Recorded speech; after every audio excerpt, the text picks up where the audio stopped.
874면쯤에 있는 시편 97편의 말씀을 교독하며 읽도록 하겠습니다.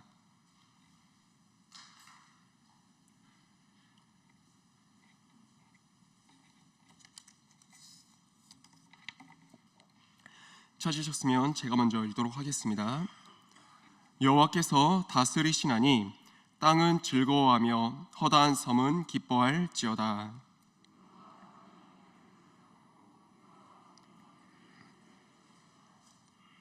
불이 그의 앞에서 나와 사방의 대적들을 불사르시는도다. 산들이 여호와의 앞 곧 온 땅의 주 앞에서 밀랍같이 녹았도다.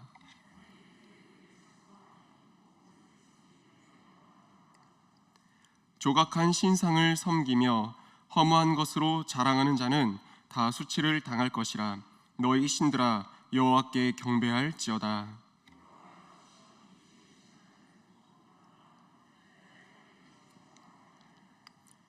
여호와여, 주는 온 땅 위에 지존하시고 모든 신들보다 위에 계시니이다.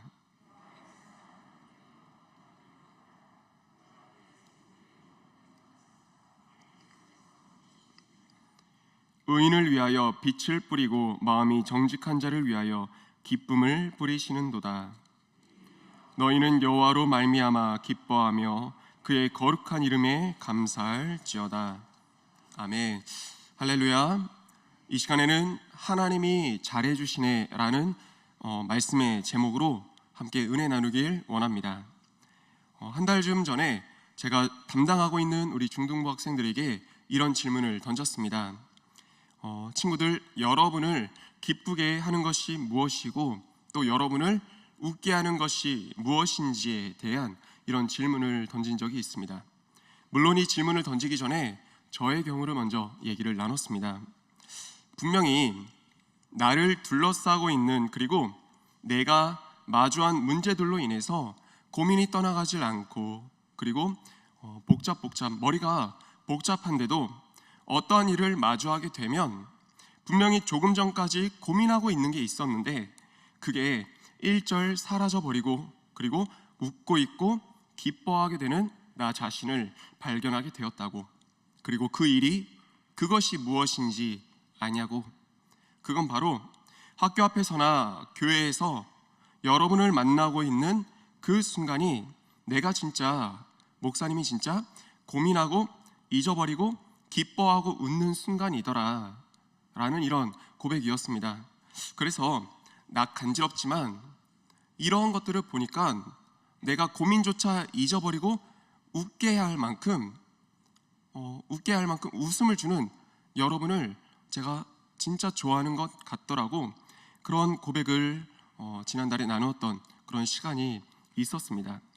그러면서 이 기쁨이라는 것에 대해서 저의 경험을 비추어서 이렇게 한번 정의를 내려보았습니다. 기쁨이란 나를 감싸고 있고 내가 마주하고 있는 환경은 여전한데 그 모든 환경을 잊게 하면서 또 동시에 날 웃도록 만들어주는 것, 이것이 기쁨이구나라는 그런 생각을 해보았습니다. 이런 내용을 제가 먼저 나누고 나서 아이들에게 널 기쁘게 하는 것이 무엇이냐, 너가 고민하고 있는 것까지도 순간에 잊어버릴 만큼 널 기쁘게 하고 웃게 만들어주는 그것이 무엇이냐라고 물어보고 그 대답을 문자로 받아보니까요, 참 다양한 대답들이 이렇게 왔습니다. 어떤 친구는 찬양을 들을 때, 그리고 찬양을 부를 때 그 기쁨을 누린다는 대답이 왔습니다. 그리고 어떤 친구는 딱 한 글자를 보내왔습니다. 그것이 무엇인지 아시나요? 돈입니다. 어떤 친구는 돈이 그 기쁨을 준대요.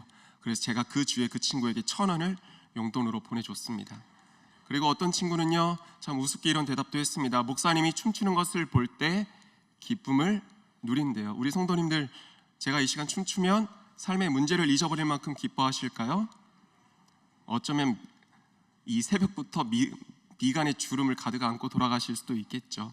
그러니까 그런 아이의 고백도 있었습니다. 그리고 또 다양한 대답들도 있었지만 어떤 한 친구의 대답은 그냥 평범한 대답이었을지도 모르지만 참 마음을 울렸습니다. 이 대답이었습니다. 부모님께 칭찬을 들을 때 기쁘대요. 고민하고 있는 것조차 잊어버릴 만큼 그 기쁨이 부모님께 칭찬을 들을 때 있더라고 얘기를 한 겁니다. 특별히 우리 자녀를 두신 우리 성도님들, 아이들과 제가 대화를 하다 보면 아이들이 생각 이상으로 부모님께 칭찬받고 격려받기를 갈망하는 그런 아이들이 많더라고요. 부모님의 훈계가 자기 자신을 위한다는 건 아이들도 알고 있습니다. 대화를 하다 보면 이제 부모님께 혼났대요. 부모님께 말씀을 들었대요. 그럼 물어봅니다. 그 모든 말씀들이 널 위한 거 알고 있지? 라고 물어보면 아이들이 되려 더 확실하게 반응합니다. 부모님이 절 위해 그렇게 말씀하신다는 것, 혼내신다는 것 알고 있습니다. 하지만요, 그래도 부모님께 칭찬과 격려 받기를 바란다는 것이 우리 아이들이더라고요. 그래서 우리 사랑하는 성도님들 한번 축복 드려봅니다. 오늘 각 가정에 돌아가셔서 여전히 학업과 또 친구 관계, 그 외에 여러 고민 속에 우리 아이들 놓여 있지만 그 모든 것을 잊어버릴 만큼 기쁨을 안겨주고 웃도록 만들어주는 그 부모님의 칭찬, 격려, 그 칭찬과 격려를 통해 우리 자녀 손들에게 기쁨 한아름 안겨줄 수 있는 성도님들 오늘 하루가 되시기를 소망하며 축복합니다. 아멘. 그리고 다시 말씀으로 돌아오면요, 시편 97편의 말씀을 보면 자주 그리고 반복해서 등장하는 그런 단어가 있습니다. 그게 무엇입니까? 기쁨이란 단어입니다. 1절에서 이 기쁨으로 시작해서 중간중간 기쁨이 등장을 하고 12절 마지막 절에 가서도 기쁨이란 단어가 나오면서 시편 97편의 말씀이 이제 맞춰지게 됩니다. 그러면요, 시인은 무엇으로 그리고 어느 순간에 기쁨을 누린다는 것인지 이 시간 오늘 말씀을 함께 나누며 우리 은혜 누려보길 원합니다. 1절의 시작은 단순합니다.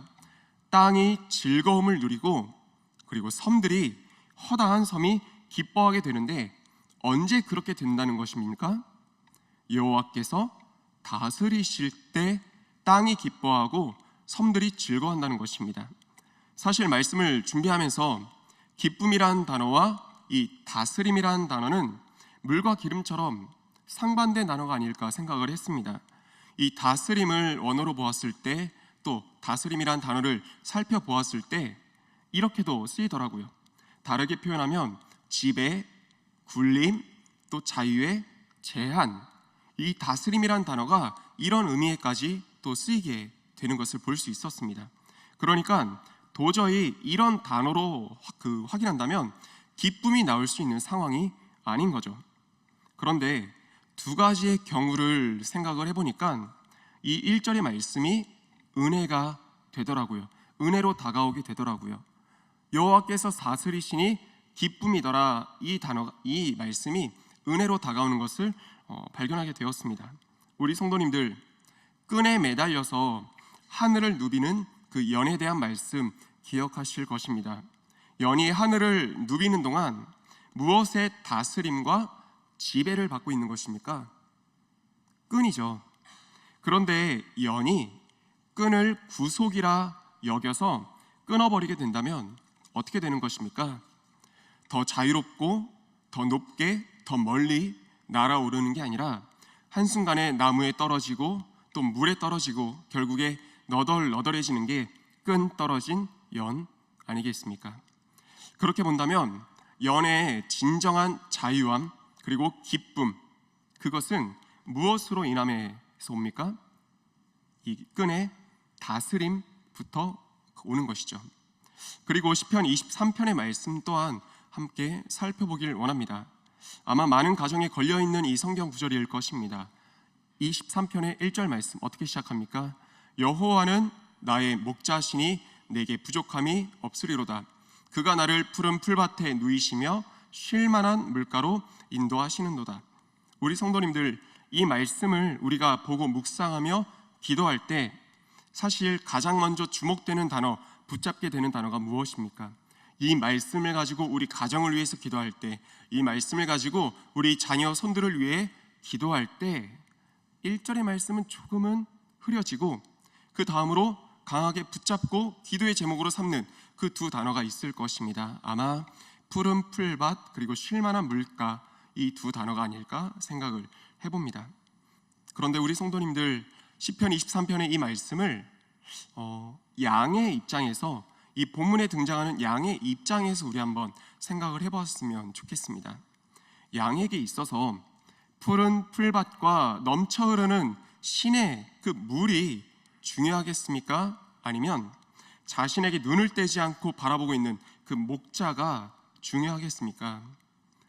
우리가 알다시피 양은 참 연약한 동물이잖아요. 제 한 몸 지키림이 없는 양에게 있어서 목자가 없는 푸른 풀밭 그리고 펼쳐진 그 초목은요, 늑대의 점심상에 오른 거나 마찬가지일 것입니다. 배불리 풀을 뜯다가도 언제 잡아먹혀도 이상하지 않겠죠. 왜요? 목자의 다스림, 다르게 말하면 자유의 울타리가 없기 때문이죠. 그렇기 때문에 시편 23편은 1절과 2절에서 그치는 것이 아니라 반드시 4절까지 꼭 가야 되는 것입니다. 4절의 말씀 함께 보길 원합니다. 어떤 말씀이 있습니까? 내가 사망의 음침한 골짜기로 다닐지라도 해를 두려워하지 않을 것은 주께서 나와 함께 하심이라. 주의 지팡이와 막대기가 나를 안위하시나이다. 4절에서도 우리가 사망의 음침한 골짜기에 있냐 없냐, 이것이 중요한 게 아니더라고요. 내 몸과 환경은 비록 이 사망의 골짜기에 놓였을지라도 그게 걱정거리가 될 수 없는 것은 왜죠? 주께서 나와 함께 하심이라. 날 지키고 날 다스리는 그 목자가 있는 이상 사망의 골짜기라 할지라도 내가 편히 눕고 쉴 수 있는 것이고, 목자의 이 다스림에서 벗어난다면 그것이 비록 당장의 배부름을 안겨주는, 그리고 당장의 이득을 안겨주는 푸른 풀밭, 초원, 시원한 물가라 할지라도 그곳은, 그 시간은 늑대의 식탁, 사탄의 소나기의 손바닥이 될 수밖에 없는 것입니다. 이렇게 생각하니까 우리 성도님들, 1절에 고백되었던 여호와의 다스리심이 진정 기쁨이라고 고백할 수 있는 것 맞습니까? 그 다스림이 때로는 나를 얼매고 있는 끈처럼 여겨지고 눈물의 골짜기로 인도하는 것처럼 여겨져도 결국에 가서 보니까 나를 붙들고 있는 그 끈이 무엇입니까? 생명선이었죠. 그리고 내가 놓였던 눈물의 골짜기가 보물이 숨겨진 장소였음을 믿으신다면 아멘으로 우리 고백했으면 좋겠습니다. 아멘입니까? 아멘이죠. 믿는 저와 우리 성도님들 되시기를 소망하며 축복합니다. 이 1절의 말씀을 준비하고 있는데 제가 참 존경하는 아프리카 선교사님이 계십니다. 그 선교사님께서 들려주신 한 말씀이 계속해서 떠오르고 되뇌이게 되더라고요. 해주신 말씀은 이것이었습니다. 오늘 말씀의 제목이기도 하죠. 하나님이 잘해주시네. 우리 함께 따라서 고백했으면 좋겠습니다. 하나님이 잘해주시네. 그렇습니다. 지금 당장에 주어진 상황, 또 문제만 바라본다면 이해할 수 없고 정말 불평, 불만, 때론 눈물밖에 나오지 않는데, 나중에 가서 보니까 그때 그 시간들이 오늘을 위해 허락하신 하나님의 잘해주심이었다는 것입니다. 연을 붙잡고 있던 끈이 불평이었는데 당시에는 자신을 올가매고 있고 더 높이 날아오르지 못하도록 잡고 있는 끈이 불평의 대상이었는데, 나중에 가서 깨닫게 되니까 그것이 생명선이었다는 것이죠. 하나님의 잘해주심이었다는 것입니다. 잘 먹고 잘 쉬고 있는 푸른 풀밭을 지나서 사망의 음침한 골짜기를 지나게 할 때는 진짜 이해할 수 없고 때론 원망스럽기도 했지만, 왜 잘 먹고 잘 살고 있는 푸른 풀밭에서 시작한 그 인생이었는데 4절에 가서 갑자기 음침한 골짜기로 바뀌게 됩니다. 이해할 수 없죠. 우리의 삶에서도 마찬가지죠. 원망스럽기도 합니다. 그런데 나중에 가서 보니까 내가 지나왔던 그 골짜기가 오늘의 나를 위해 예비하셨던, 준비하셨던 하나님의 잘해주심이었음을 깨닫게 된다는 것입니다. 자신의 독생자 아들까지도 십자가에 내어주실 만큼 우리를 향한 하나님의 사랑은 의심할 여지가 없습니다. 세상 많은 것들 확신할 수 없겠죠. 하지만 우리가 분명하게 확신할 수 있고 조금도 의심하지 않을 수 있는 그 한 가지 무엇입니까? 하나님이 우리를 사랑하신다는 것 아니겠습니까? 그 아들을 내어주실 만큼이요. 그렇다면 하나님께서 그렇게 사랑하는 나에게 안겨주시는 오늘 지금 이 순간은 하나님의 잘해주심이라는 것을 믿는 저와 우리 성도님들 다 되시기를 소망하며 축복합니다. 아멘. 한 가지만 더 나누고 말씀을 맺도록 하겠습니다. 1절을 우리 한 번 더 보겠습니다. 함께 읽어보겠습니다. 시작. 여호와께서 기뻐할지어다. 아멘. 앞서 봤던 것처럼 여호와께 다스림 받는 것은 분명히 기쁜 소식입니다. 그런데 이 기쁨을 누릴 대상이 누구라고 표현합니까? 땅과 허다한 섬이라고 표현하고 있습니다. 이 자료를 찾아보니까 땅은 누구를 나타냅니까? 이스라엘을 나타냅니다. 그리고 그 허다한 섬은 이스라엘 밖의 이방 나라들, 한마디로 전 세계 민족을 나타낸다고 얘기를 합니다. 이 이스라엘은 이미 하나님의 통치, 다스림 가운데 있습니다. 그러니까 다스림을 통한 그 기쁨을 누리고 있는 것이죠. 근데 섬은 어떻습니까? 섬이란 이미지 자체가 단절된 공간 아니겠습니까? 누군가 전해주지 않으면 알 수 없고 누릴 수 없는 것이죠. 무엇을요? 하나님의 다스림을 통한 그 기쁨을요. 완전한 기쁨을요.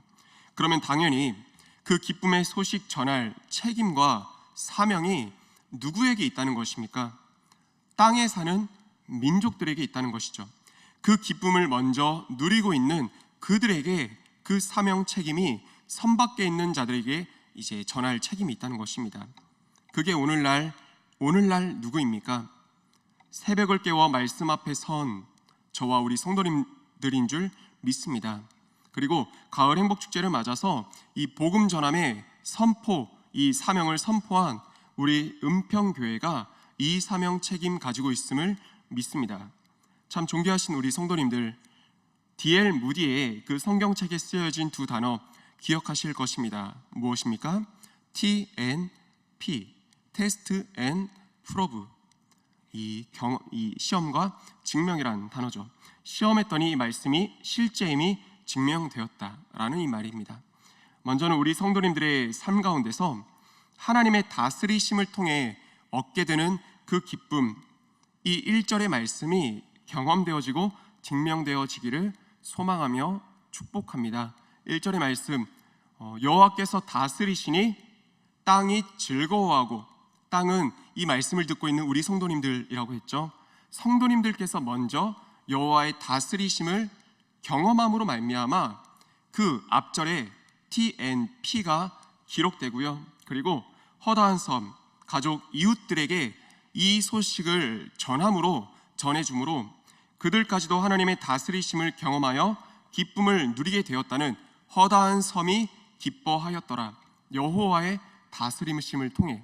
그러니까 1절 마디마다 이 T&P, 시험되고 경험되어졌다는 이 믿음의 고백이 우리 성도님들의 그 1절의 말씀 가운데, 그리고 여러분들의 삶 가운데 낱낱이 고백되고 증거되기를 이 시간 주님의 이름으로 축원드립니다. 아멘. 함께 기도하며 나가겠습니다. 먼저는 기도할 때 지금 이 순간에도 사망의 음침한 골짜기를 통과하고 있는 우리 성도님들 계실 것입니다. 그러나 하나님의 다스림 안에 있기만 한다면 분명히 잘해주시기 위함이었다고 고백하면서, 기뻐하면서 감사로 고백할 수 있는 날이 올 테니 오늘도 주님 안에서 기뻐할 수 있는 우리 성도님들의 삶, 우리 모두의 삶이 되게 하여 주옵소서.